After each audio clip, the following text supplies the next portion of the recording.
दोस्तों आज हम बात करने वाले हैं पीओडी डैशबोर्ड सिस्टम के बारे में।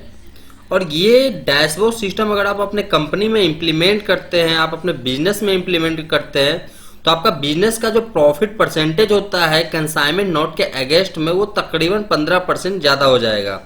तो दोस्तों इससे पहले कि मैं आपको पूरा सिस्टम के बारे में बताऊं, उससे पहले आप जान लीजिए कि आपको ये डिटेल्स बताने वाले हैं कौन। मैं हूँ Rohit Kumar, logistic analyst and blogger, 8 year experience in logistic and 7 years in IT industry, 3 years experience in junior level and 5 years experience in mid level analyst, expert in report review and data management, expert in report management. दोस्तों ये कुछ मेरी जानकारी थी जिसके बारे में मैं बता रहा था आपको, और इसके आगे अब मैं बताऊंगा कि आज का जो डिटेल्स है पीओडी डैशबोर्ड सिस्टम के बारे में वो क्या होता है, उसकी क्या क्या डिटेल्स है, ये सारी जानकारी मैं आज आप लोगों के साथ शेयर करूंगा। तो दोस्तों इंडिया में बहुत सारे लॉजिस्टिक और ट्रांसपोर्टेशन कंपनी है जो हर दिन मिलियन ऑफ टन्स मटेरियल देश के एक कोने से दूसरे कोने तक पहुंचाता है। इन सारे ट्रांजैक्शन को मॉनिटर करने के लिए बहुत सारे कंपनी बहुतों तरह के सॉफ्टवेयर का यूज करते हैं और उसी के जरिए कंपनी खुद को एक स्टेप और बेहतर बनाती है। लेकिन बहुतों कंपनी को यह पता नहीं होता है कि इन सारे ट्रांजैक्शन में कहां पे कौन रिपोर्ट देखना है, उस रिपोर्ट को कैसे बनाना है। दोस्तों किसी भी कंपनी के लिए रिपोर्ट ही एक ऐसा वजूद है जिसे देखकर उन्हें पता चलता है कि उनकी कंपनी अभी कहां है और इसे आगे ले जाने के लिए आपको क्या करना होगा। मतलब कि आगे ले जाने के लिए आपको क्या और बेंचमार्क बनाना पड़ेगा जिससे कि आप अपने कंपनी को और बेहतर बना सकते हैं। ऐसे रिपोर्ट के द्वारा ही कंपनी अपने प्रॉफिट को और बेहतर करती है। और ऐसे में ही आज मैं आपके लिए लेकर आया हूं पीओडी डैशबोर्ड सिस्टम, जिसके जरिए आप अपने कंपनी के प्रॉफिट को 15 से लेकर 20% तक ज्यादा कर सकते हैं। तो दोस्तों चलते हैं अपने नेक्स्ट स्लाइड में, और नेक्स्ट स्लाइड पे है कंपैरिजन जो मैं बताऊंगा आपको कि आपको किस तरह से आपके बिजनेस में घाटा लग सकता है पीओडी अगर टाइमली आपके पास नहीं आता है। तो दोस्तों अगर हम कोई मटेरियल को डिलीवर करते हैं तो जब वो मटेरियल डिलीवर हो जाता है उसके बाद हमारे पास उस मटेरियल का पेमेंट आता है। जरूरी नहीं है कि उस कंसाइनमेंट का पेमेंट पूरा का पूरा मुझे पहले मिल गया हो, या फिर ऐसा भी नहीं है कि कुछ मिला हो कुछ बाद में मिलेगा। ये किसी भी तरह का हो सकता है बुकिंग, जिसका कि पेमेंट बाद में भी मुझे मिल सकता है, और हो सके तो बुकिंग करने के टाइम पे भी कुछ पेमेंट मिल सकता है। अब हम एक एग्जांपल के थ्रू लेकर के चलते हैं कि हमारा 2 लाख रुपए 2 महीने से अटका हुआ है किसी कस्टमर के पास। ये इसलिए अटका है क्योंकि पीओडी का जो हमारा मैनेजमेंट है वो सही नहीं है। पीओडी टाइमली आया नहीं, मैंने टाइमली बिल नहीं किया, बिल टाइमली सबमिट नहीं हुआ और पेमेंट में डिले हो गया। ये सारे प्रोसेस में आपको लग गए 60 डेज, मतलब कि 2 महीने। आप सोच के देखिए एक बार कि अगर ये 2 लाख रुपए आपके पैकेट में होते, आपके बैंक में होते, तो ये 2 लाख रुपए 2 महीने में कितना आपको इंटरेस्ट दे सकता था। कहने का मतलब हुआ कि अगर आपने 2 लाख रुपए को कहीं इन्वेस्ट किया है, तो अगर वहां पे 2 महीने के लिए आपका पेमेंट नहीं आया और 2 महीने तक आपका पैसा उसी कंपनी में फंसा रह गया, तो यहां पे आपको थोड़ा सा तो लॉस हुआ है।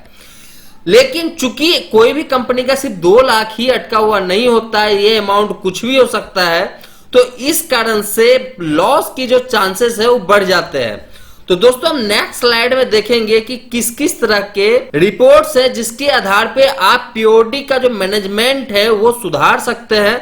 और पीओडी मैनेजमेंट सुधारने का मतलब है कि आपके बिजनेस का, आपके कंपनी के प्रॉफिट का तकरीबन 40% का जो पैसा है वो सुरक्षित कर देना। तो दोस्तों चलते हैं नेक्स्ट में, और इसके जरिए, ये रिपोर्ट के जरिए आपको फायदा क्या क्या होने वाला है वो मैं आपको बताता हूं। Indirect profit in docket freight, जो आपका बिलिंग अमाउंट होगा कस्टमर के लिए, उसमें इनडायरेक्ट प्रॉफिट आपको जो मिलेगा, जो मैं अभी आपको बता रहा था 15 से लेकर के 20%। इसके बाद employ performance, specially for traffic team performance. तो दोस्तों यहां से आप अपने एम्प्लॉय का परफॉर्मेंस भी चेक कर सकते हैं। और तीसरा है वेंडर परफॉर्मेंस, यहां से आपके वेंडर का भी परफॉर्मेंस पता चलता रहता है। तो दोस्तों नेक्स्ट स्लाइड में चलते हैं। नेक्स्ट स्लाइड में देखते हैं कि ये सारे डेटा को बनाने के लिए, आपको रिपोर्ट बनाने के लिए कौन कौन सा डेटा फील्ड का जरूरत होता है। और आप अगर बिजनेस करते हो तो ये डेटा फील्ड कोई बड़ा ऐसा नहीं है कि आपको नहीं मिलता है। इसमें सबसे पहला नंबर है डॉकेट नंबर, जिसको कि आप एलआर, बिल्टी, कंसाइनमेंट नोट कुछ भी बोल सकते हैं। दूसरा है डॉकेट डेट, तीसरा है रीजन या जोन, चौथा है ब्रांच, पांचवा है व्हीकल टाइप, छठा है EDA expected date of arrival truck का या फिर मटेरियल का भी आप ले सकते हो, ADD actual date of delivery material का, बिलिंग पार्टी जिससे मुझे पेमेंट लेना है, डॉकेट स्टेटस ये जो डॉकेट मूवमेंट हो रहा है ये डिलीवर्ड हुआ है, इन ट्रांजिट है या फिर पेमेंट आया है, नहीं आया है, पीओडी आया है, इसका स्टेटस एक बनता है यहाँ पे। इसके बाद डॉकेट फ्रेट, इस मटेरियल का फ्रेट कितना होगा। इसके बाद है ट्रैफिक मैनेजर, इसके लिए लास्ट का जो मूवमेंट है उसमें गाड़ी किसने लगाया है। इसके बाद है पीओडी स्टेटस, पीओडी आया है या नहीं आया है। इसके बाद है पीओडी रिसीव डेट, पीओडी किस डेट में रिसीव हुआ है। इसके बाद है idiot expected date of receive POD का, कब तक ये पीओडी आपके पास आ जाना था बिलिंग के लिए। इसके बाद है पीओडी एज, कितने दिन से पीओडी पेंडिंग है। इसके बाद है पेंडिंग परफॉर्मेंस, ये जो पेंडिंग पीओडी है ये कितने दिन से पेंडिंग है, क्या वो ओवरड्यू है या फिर शेड्यूल्ड में है या फिर ऑन टाइम है। इसके बाद है पीओडी परफॉर्मेंस, ओवरऑल जो पीओडी जितने मटेरियल डिलीवर्ड हुए उसका पीओडी का परफॉर्मेंस क्या है, टाइमली आया है, ईयरली आया है, लेट आया है, किस तरह का परफॉर्मेंस है। इसके बाद है वेंडर नेम, लास्ट जो सबसे लास्ट में जो गाड़ी लगाया है उसका वेंडर का नाम क्या है। इसके बाद है बीटीएच अमाउंट, जो लास्ट वेंडर का आपने गाड़ी लगाया है उसका जो पेमेंट हमको अभी देना है वो कितना है। इसके बाद है बिल स्टेटस, इस डॉकेट का बिल बना है या नहीं बना है। तो ये कुछ फील्ड्स है जो कि आपको रखने हैं और इसी का डेटा आपको अरेंज करना है इस रिपोर्ट को बनाने से पहले, जो मैं अभी आपको 14 रिपोर्ट बताने वाला हूं, 14 डैशबोर्ड बताने वाला हूं। तो दोस्तों अब चलते हैं नेक्स्ट स्लाइड में। नेक्स्ट स्लाइड है की डैशबोर्ड। डैशबोर्ड में आज कौन कौन से डैशबोर्ड है वो मैं आपको बताता हूं, कौन कौन से डैशबोर्ड आपको बनाने हैं इन सारे डेटा से लेकर के। एक्चुअली में मैं बात बताऊं तो आपको ये सारे डेटा से तकरीबन 50 प्लस डैशबोर्ड आप बना सकते हो, बट यहाँ पे मैं आपको 14 डैशबोर्ड बता रहा हूँ। 14 डैशबोर्ड वो जो कि आपको ज्यादा जरूरी है। अगर वो 50-60 डैशबोर्ड की जिसकी मैं बात कर रहा हूँ, अगर वो उस लेवल पे जाकर के रिपोर्ट बनाते हो तो वो होता है micro level dashboard management system, जहां से कि आपके कंपनी के हर एक चीज का जानकारी मिलता है। तो मैं वहां तक नहीं जाता हूं, मैं मिड लेवल तक रहता हूं। मिड लेवल तक आपको 14 रिपोर्ट लेकर के बताता हूं, 14 डैशबोर्ड बताता हूं जिसकी जानकारी मैं आज यहाँ पे आपको दे रहा हूं। सबसे पहला age wise POD pending dashboard. आपको बनाना है एक डैशबोर्ड ऐसा जिसमें कि आपको बताना है कि पेंडिंग पीओडी जो है कितने दिन से पेंडिंग है। इसके बाद है age wise customer wise POD pending dashboard. दूसरा डैशबोर्ड है जो कि एज वाइज ही होगा। इसमें आपको बताना है कि कौन से कस्टमर का पेंडिंग कितने दिनों से है। इसके बाद है age wise traffic wise and vendor wise POD pending. इसमें आपको बताना है कि कौन सा ऐसा ट्रैफिक पर्सन है जिसने गाड़ी लगाया है, कौन से वेंडर का गाड़ी लगाया है जिसका कि पीओडी अभी तक आपको नहीं मिला, वो कितने दिन से पेंडिंग है। ये सारे दोस्तों एक्चुअल में डैशबोर्ड आपको बनाना है। अगर आप एक्सेल जानते हो तो आप ये सारी रिपोर्ट आराम से बना सकते हो, ये सारे डैशबोर्ड आराम से बना सकते हो। इसमें आप ग्राफिक का यूज कर सकते हो, इसमें आपको डेटा मैनेजमेंट का यूज कर सकते हो, कोई दिक्कत नहीं। आप ये सारे रिपोर्ट को बीआई मतलब बिजनेस इंटेलिजेंस के थ्रू भी जनरेट कर सकते हो। इसके बाद है customer wise POD performance. Customer wise POD का परफॉर्मेंस क्या है, ऑन टाइम है, डिले है, शेड्यूल्ड है, लेट है, जो भी है उस तरह का डैशबोर्ड बनाना है। कंपैरिजन रिपोर्ट एक बनाना है दोस्तों। कंपैरिजन रिपोर्ट मतलब कि आपको कितना पैसा मार्केट में देना है बीटीएच के रूप में, जिसके चक्कर में आपका बिलिंग जो है, जो आपका बिलिंग पेंडिंग है, वो अमाउंट का कंपैरिजन कितना। अगर आपको 5 लाख रुपए बीटीएच के लिए देना है, 5 लाख रुपए का आपका पीओडी पेंडिंग है मार्केट में, जब हम देखते हैं उसको अपने रिसीवेबल के साथ, उस डॉकेट के बिलिंग के साथ, तो पता चलता है कि 5 लाख रुपए मुझे देना है, बट मुझे लेना है वो सारे पीओडी का बिल जनरेट करके तकरीबन 1.5 करोड़ रुपए। तो ये आपको कंपैरिजन रखना है तब कि आपको पता चल सके कि आपका कितना छोटा अमाउंट के चक्कर में आपका कितना बड़ा अमाउंट का बिलिंग जो है पेंडिंग है। इसके बाद है दोस्तों रीजन वाइज, जोन या branch wise POD drive performance. मतलब कि आपको यहां पे ये देखना है कि आपका कौन सा रीजन, कौन सा ब्रांच, कौन सा जोन पीओडी में किस तरह का परफॉर्मेंस कर रहा है, आपको टाइमली कलेक्ट करके दे रहा है, लेट दे रहा है, ईयरली दे रहा है, किस तरह का दे रहा है, वो आपको इस डैशबोर्ड से पता चलेगा। इसके बाद है दोस्तों top 10 best performer vendor for POD submission. Top 10 सबसे बेस्ट आपके कौन कौन से ट्रांसपोर्टर है जो कि आपको टाइमली पीओडी प्रोवाइड करवाता है। ये आप branch wise, region wise, zone wise, vehicle wise भी बना के रख सकते हो।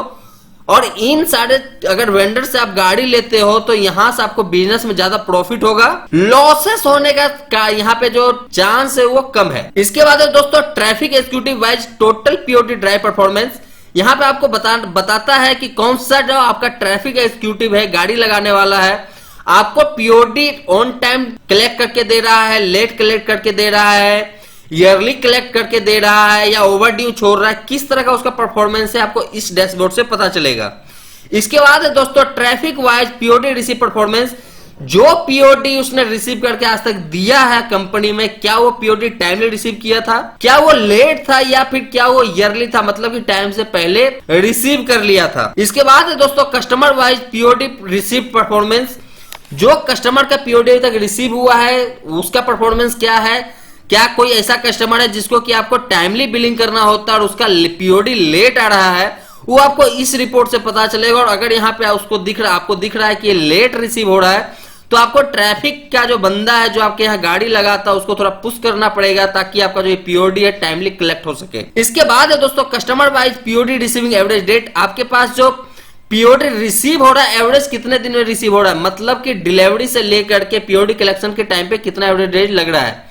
हो सके पीओडी का कलेक्शन का टाइम ऑन एन एवरेज 1 या 2 दिन लगना चाहिए, पता चले कि आपका जो ये कलेक्शन है वो 5 से 7 दिन लग रहा है। 5 से 7 दिन जो लग रहा है, ये 3 से 4 दिन जो ज्यादा लग रहा है वो क्यों लग रहा है, इसका आपको आपके ट्रैफिक एग्जीक्यूटिव से क्वेश्चन करना पड़ेगा, वहां से आपको जो आंसर मिलेगा उसके हिसाब से आप आगे का स्ट्रेटजी प्लानिंग कर सकते हैं। इसके बाद है दोस्तों vendor wise POD receiving performance, कौन सा वेंडर आपका टाइमली पीओडी देता है, कौन सा वेंडर आपको टाइमली पीओडी नहीं देता है, कौन सा वेंडर आपको टाइम से पहले पीओडी देता है, आपको इस डैशबोर्ड से पता चलेगा।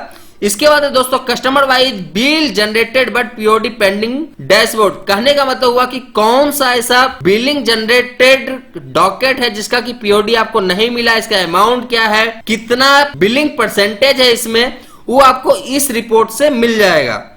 इसके बाद है दोस्तों receivable pending due to POD not receive, मतलब कि आपका कितना ऐसा डॉकेट है जो कि अभी तक बिल नहीं हुआ है पीओडी रिसीव नहीं होने के कारण, तो वो आपको यहां से सिंपली पता चल जाएगा। तो ये 14 रिपोर्ट है जो मैंने आज आप लोगों के लिए बना करके रखा था, जो मैं आज आप लोगों को बता रहा था। ये सारे 14 रिपोर्ट वही सारे डिटेल्स से बनने वाले जो मैं डेटा फील्ड आपको दिखाया था। तो दोस्तों आपको कैसा लगा ये वीडियो जरूर बताइएगा। अगर कोई क्वेश्चन है तो आप मेरे से कमेंट में पूछ सकते हैं, व्हाट्सएप मुझे कर सकते हैं, मेल कर सकते हैं, आप मुझे लिंक्डइन पे भी जाकर के कांटेक्ट कर सकते हैं। इसके साथ ही मैं इंस्टाग्राम पे भी अवेलेबल हूं, आप मुझे इंस्टाग्राम पे भी कांटेक्ट कर सकते हैं। तो दोस्तों आज के लिए इतना था, हम मिलते हैं आपसे नए वीडियो में फिर से कुछ नए डिटेल्स के साथ, तब तक के लिए धन्यवाद।